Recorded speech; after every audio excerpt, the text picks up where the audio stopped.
0602 Proportions, Part 2.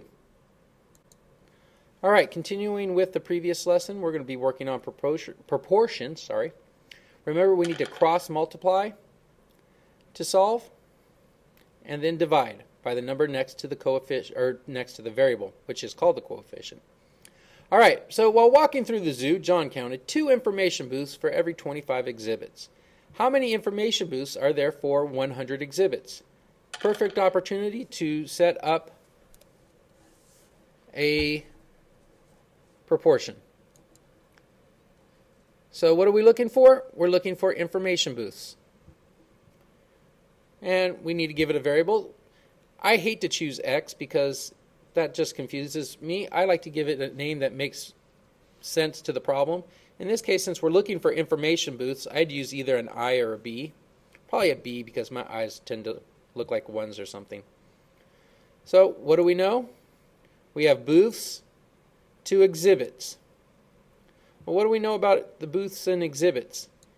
That he counted 2 information booths for every 25 exhibits.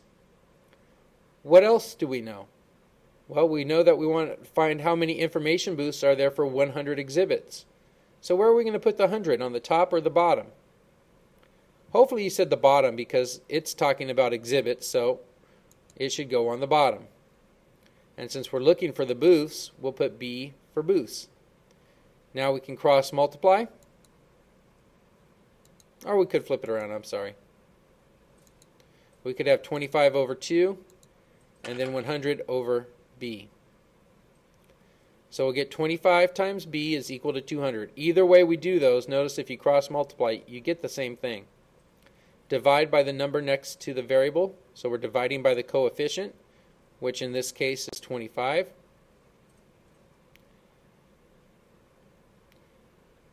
(25 over 25 is a big fat 1, and 200 divided by 25 is 8. So there would be 8 booths for 100 exhibits. Next, if 60 sliced mushrooms are on 4 pizzas, then M sliced mushrooms are on 15 pizzas. This could be a real-world problem. If you're a manager of a pizza place, you need to know how many mushrooms to order. You don't want to order too many because then they'll go bad. If you don't order enough, then people are going to be mad because you don't have mushrooms on your pizzas. Personally, I don't care for mushrooms, but to each his or her own. So let's start with a variable. What are we looking for? What are we trying to find? We're looking for the number of sliced mushrooms on 15 pizzas. So let's do M for mushrooms. Seems to make the most sense. I don't want to do X because X has no real meaning to me. But if I see M, I know I'm thinking mushrooms. So let's set up a proportion. We can have mushrooms over pizzas.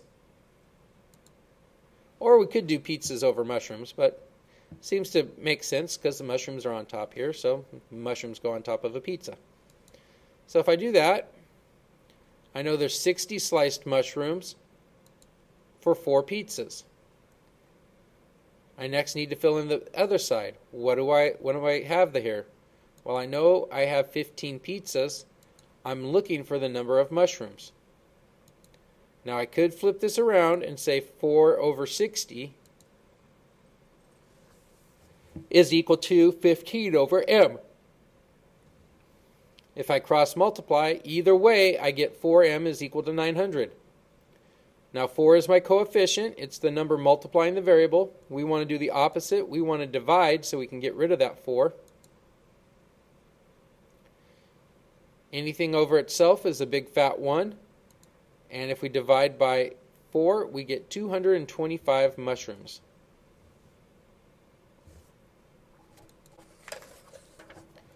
Back at the zoo.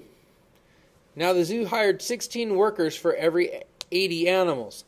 How many animals can 5 workers care for? Again, kind of real world. If you've got a job, or if you're an owner and you have so many workers, you don't want to hire too many because then you're wasting money. If you don't hire enough, your jobs aren't going to get done. So you need to be able to set up some type of a proportion so that you make sure that you have the right number of workers. Since we're looking for animals, let's use A for animals. And we'll do animals over workers. So what do we know about the animals to workers? That there's 80 animals for every 16 workers. Got to make sure you get things in the right spot. They tell us how many for 5 workers, how many animals can we have, so we'll put A there. Then we could set it up differently, but if we put the 16 on top, we got to put this 5 on top as well.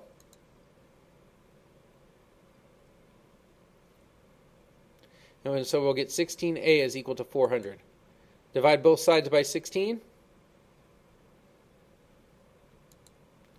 Anything over itself is a big fat 1. And we get A is equal to 25.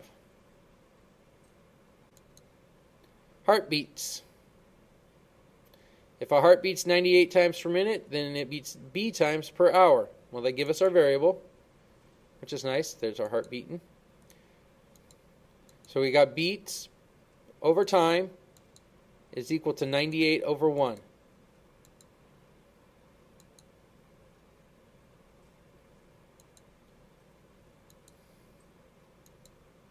We change the hours into minutes and cross multiplied.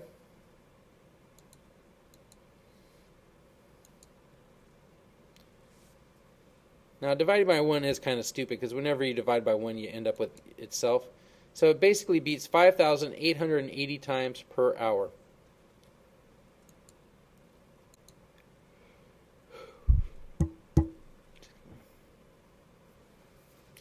If 1.5 ounces of oil are added to 1 gallon of gasoline, then 9 ounces of oil are added to G gallons of gasoline.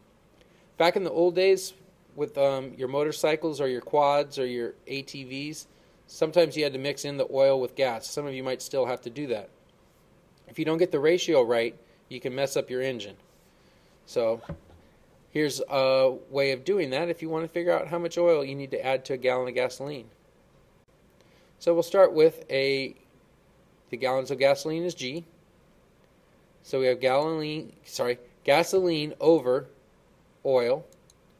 In this case, we have 1 gallon to 1.5 ounces. Notice that the units are the same, but they're different versions of it. We got ounces and gallons. So if we have 9 ounces, how many gallons could we have? And that should be a 9. I know the 9 and the G in this case kind of look alike.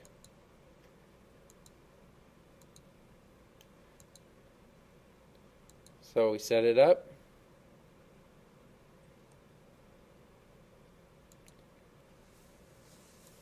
Divide both sides by 1.5. And we get 6 gallons of gas. So we need 6 gallons of gas for 9 ounces of oil. Last one. The zoo collects $9.60 for every 24 tickets sold. How much will be collected for 400 tickets? So we're looking for money. Always a nice thing to be looking for.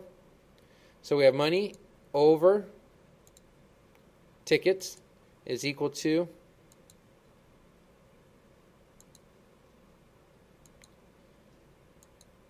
so we have M over 400. If we cross multiply here, we'll get 24 over 9.60.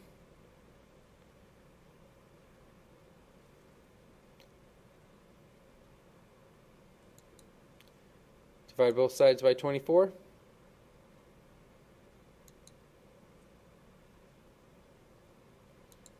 And we get M is equal to $160. That's it for today. If you have any questions, please post them on Edmodo. And I will see you tomorrow. Thank you.